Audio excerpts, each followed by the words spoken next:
lokaci abokin tafiya ne, duniya ita kwa labari ne, haƙuri matakin nasara ne, daga na faɗa an gaggane, so ba zai zamo mamaki ba. Na fito ina yin waƙata, duk abin da zan yi na alkinta, wasu in sun ji za su yabata,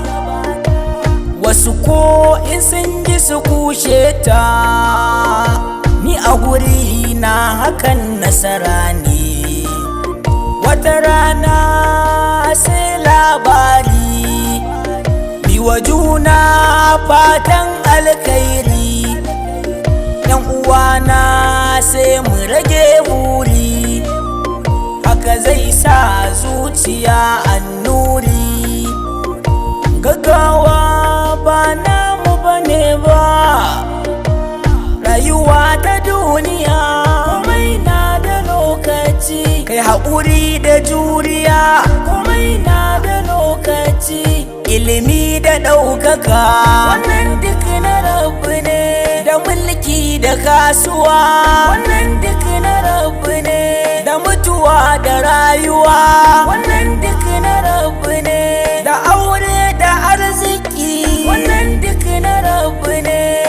Zan so ku gane komai lokaci a rayuwa,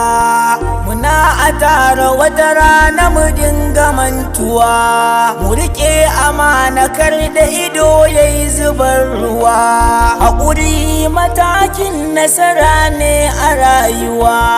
miyola da biyayya zai samu shakuwa, dukan wanda ya fi kakar kai tsarguwa,